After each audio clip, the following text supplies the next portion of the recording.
Osseo will get the dunk at the buzzer. For the 8th time in school history, a Maple Girls softball team is going to state.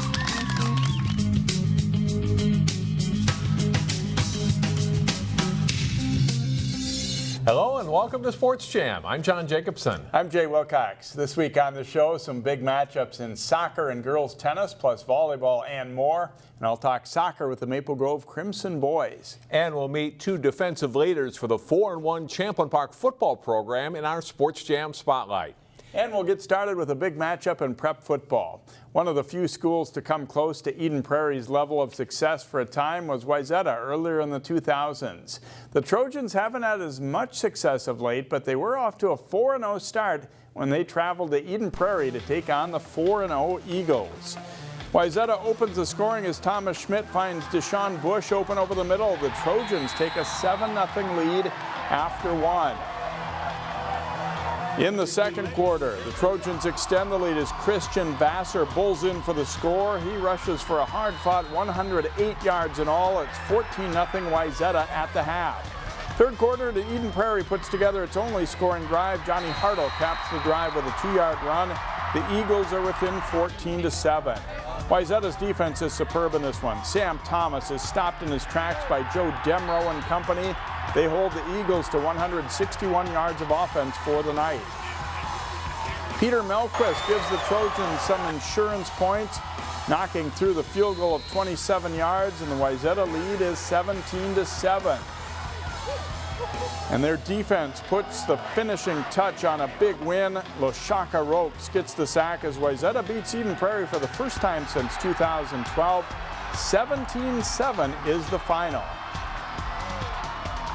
We knew they ran the ball. You know, they weren't much of a passing team, so we came out with that energy. And up front, I think we were really strong up front. We came out really physical, so I think that helped us in the long run. Champlin Park versus Anoka. It's been a good rivalry game, although Anoka hasn't been strong in recent seasons. Champlin Park looked to take care of business against the Tornadoes last week. First quarter, Jace Miller connects with Ty Vance for a big third down conversion for the Rebels. Then Sean Shipman caps the drive with a 3-yard score, and Champlin Park is up 7-0. The Rebels defense comes out strong. Anoka's Dylan Schmidt hit hard, driven back by Noah Link and Obi Evuleocha. We'll meet those two later in our Sports Jam Spotlight.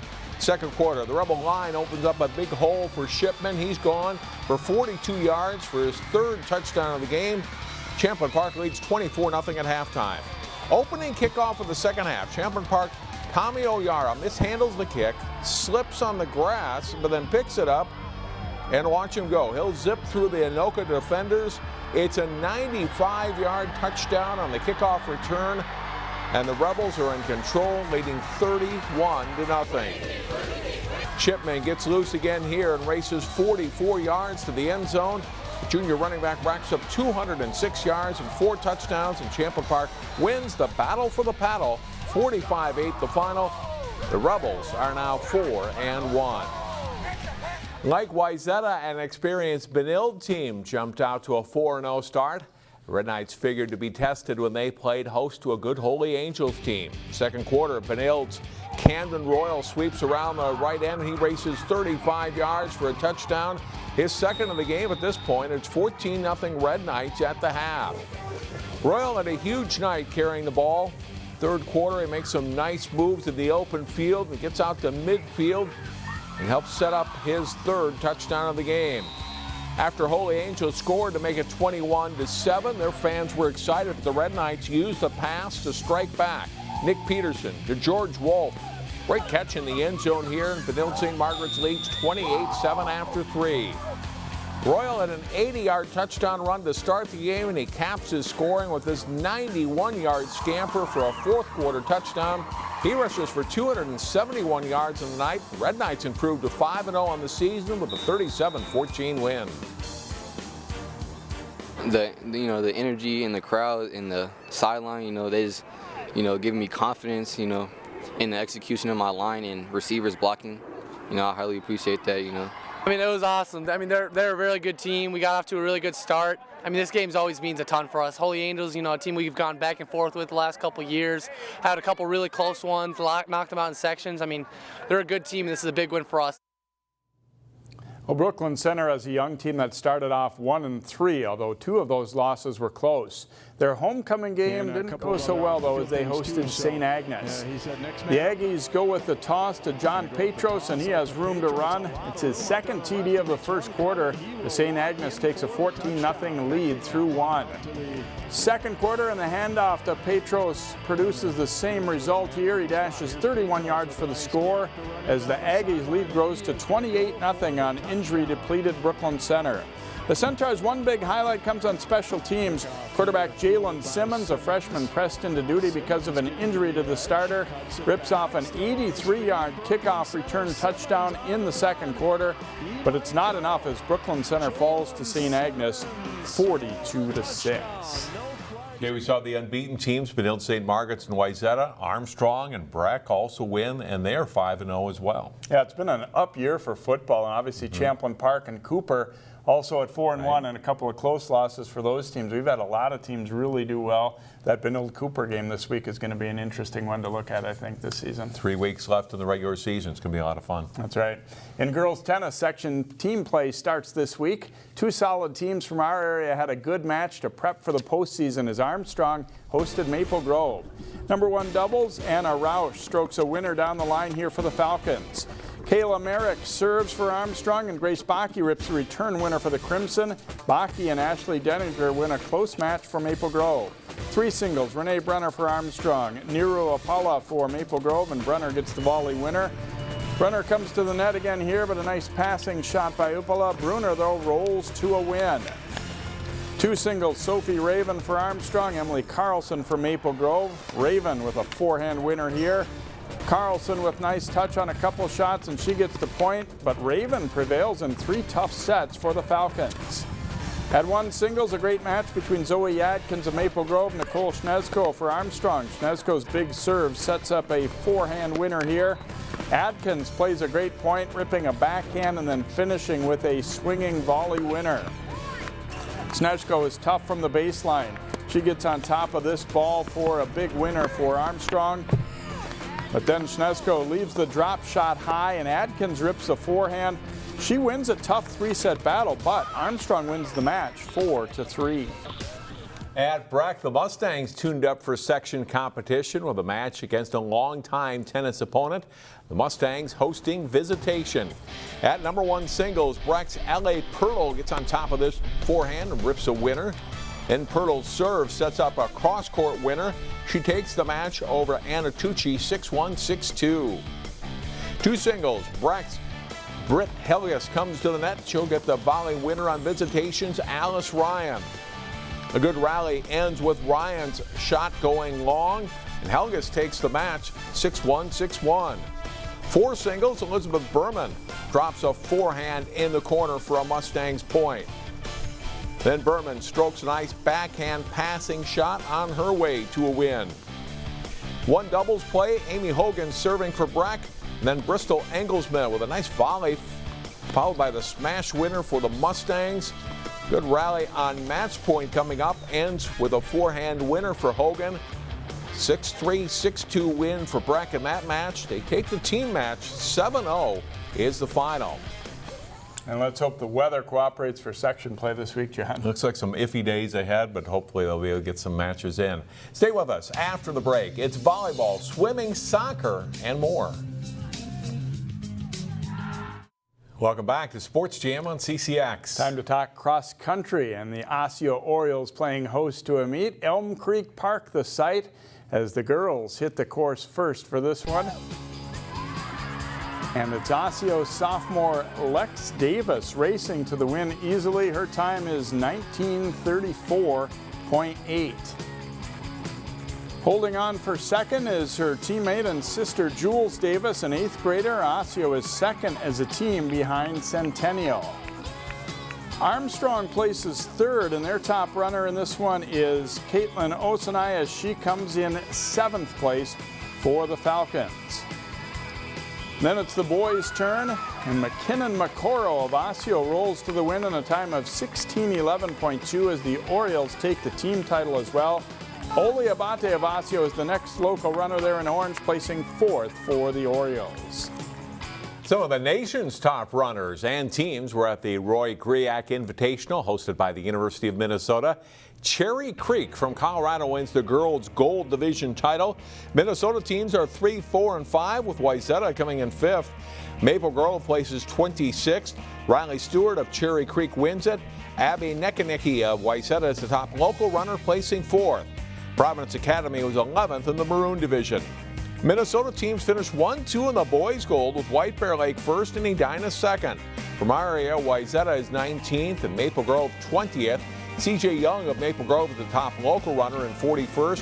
Frankie Lynch of Benilde St. Margaret's won the Maroon division race. Now to volleyball, where Totino-Grace has been on a good roll lately. The Eagles aim for a road win as they played at Armstrong. Set 1 is close. Riley Fry sets it to Kaya Durant, and she hammers it for the kill for Armstrong. But on set point, Bryn Smith puts it down for a 25-22 Grace win. In set 2, Fry to Durant, and she finishes again for a 21-19 Armstrong lead. Then Sophie Vogel with a big hit on the way to a 25-21 Armstrong win. To set 3, Marley Webb splits the defenders here for a kill for Totino-Grace. The Falcons spread the floor, and Vogel delivers a cross-court hit here for a point. Then Riley Rios, though, keys a run for the Eagles, and they take the set 25-19. In set 4, Fry with a back set for Vogel, and she crushes a hit down the line. And another nice set for Rachel Eukstead, and she finishes here for the Falcons.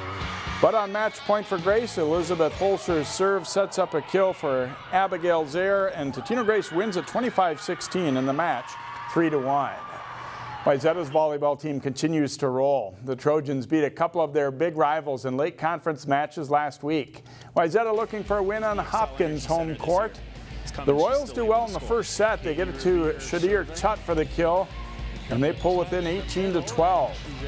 But Wayzata pulls the set out. Lily Emlong gets a block, and Hopkins regroups and tries again. This time Elizabeth Helmick will block it, and the Trojans win the first set 25-18. In the second set, Olivia Johnson with a back set to Emlong on the slide play, and she gets it done. Wayzata cruises to a 25-10 win in the second set. In the third, Johnson goes to Sophie Jesuits, and she pounds it home for a kill. Wayzata takes the third set 25-15 to sweep Hopkins. In girls swimming, teams will soon be tapering for section meets, but there's good competition between local teams. Park Center and Cooper met last week. 200 freestyle, Cooper's Kendra Kerner and Camille West in a good race, with Kerner getting the win. The Hawks get another win on the 200 IM. Emma Launderville touches home first in a time of 2:34.3. Park Center gets a win in the 50 freestyle. Lily Wynn clocks a winning time of 27.56 seconds.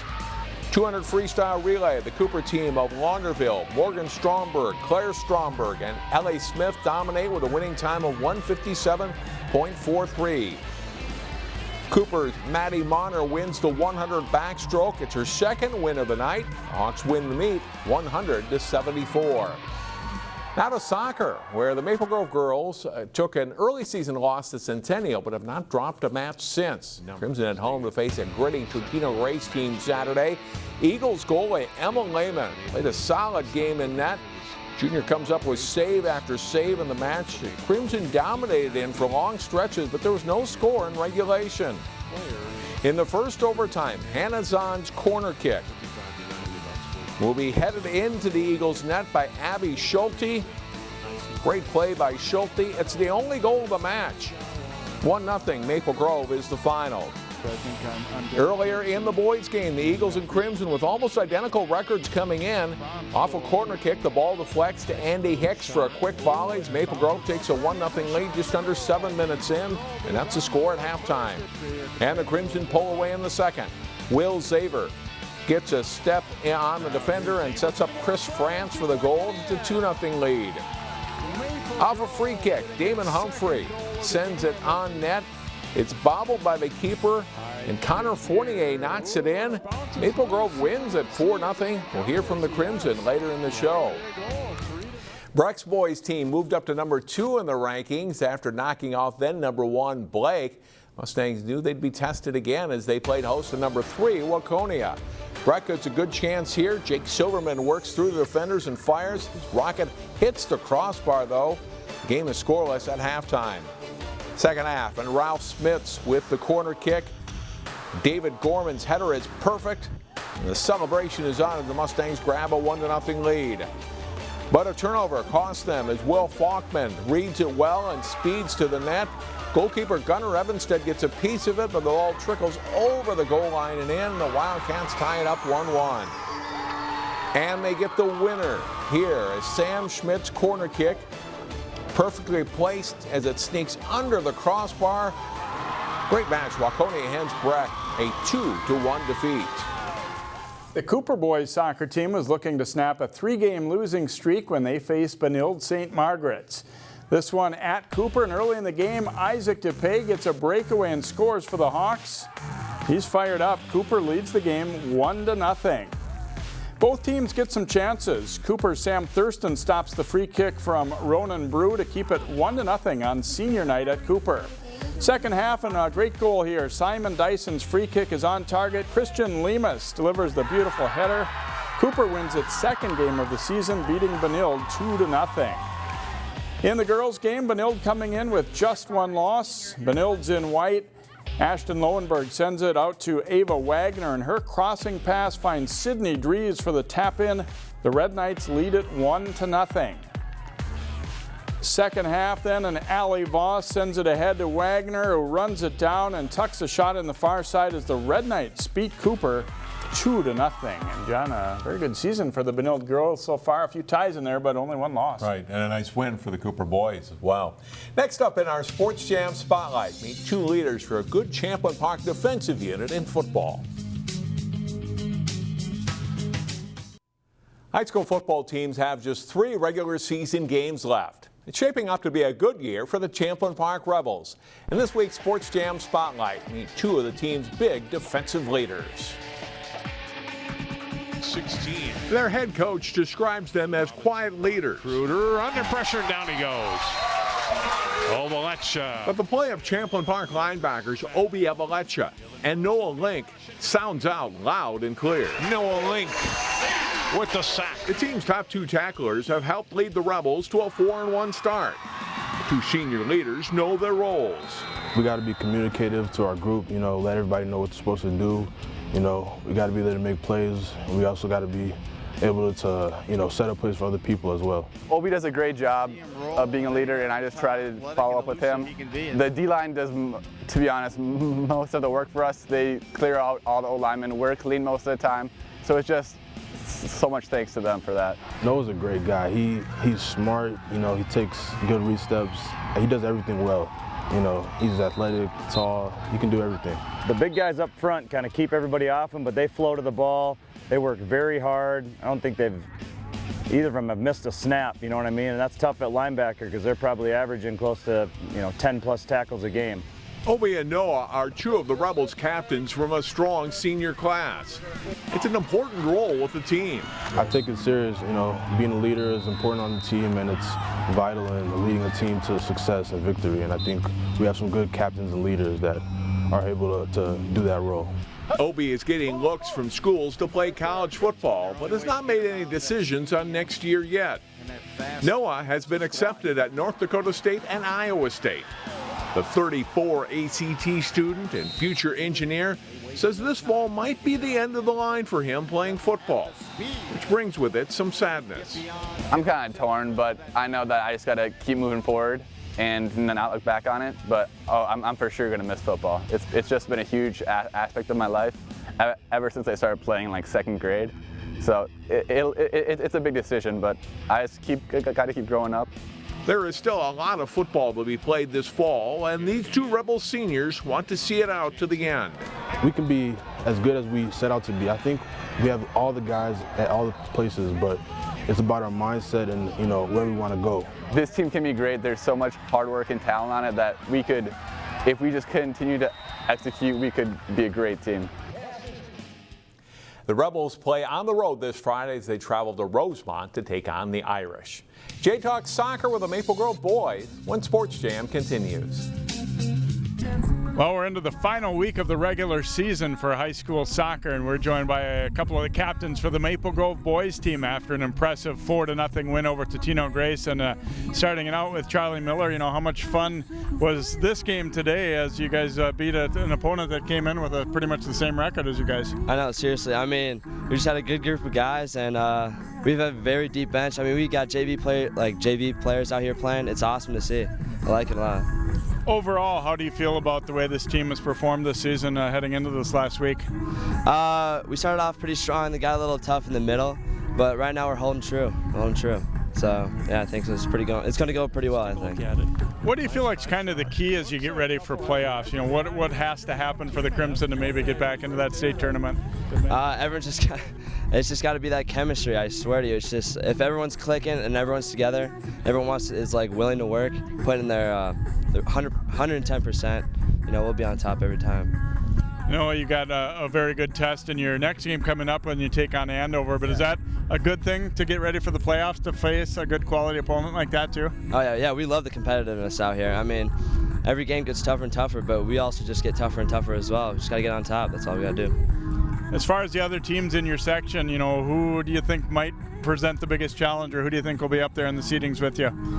Honestly, it's got to be, okay, we just faced Elk River, but I mean, playing there, we just don't want to play on the road. If we play on the road, it's going to be a tough one, but we just got to get a couple more wins, and we can maybe play here for sections, so I don't know, we'll see. All right, Charlie, thanks for joining us today. Nice performance, and good luck in the playoffs too.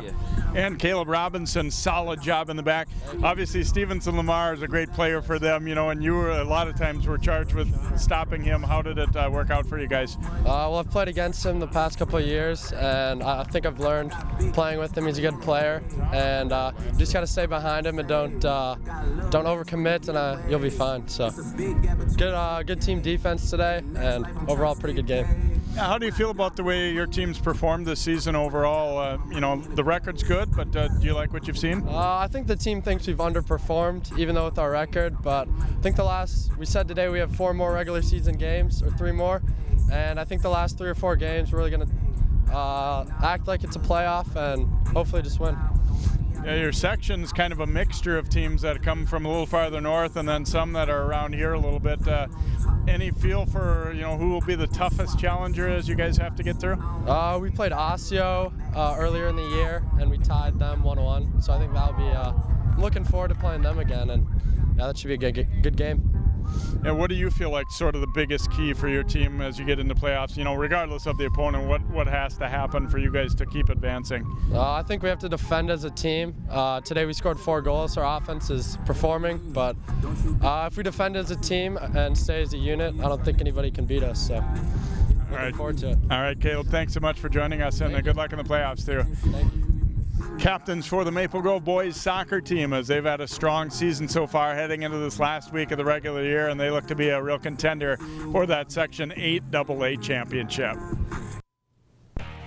Don't forget to vote for the CCX Play of the Week, sponsored by Chick-fil-A of Maple Grove. Each week, there are 4 top plays from the previous week to vote on, and you can help decide the winner by going to our website at ccxmedia.org.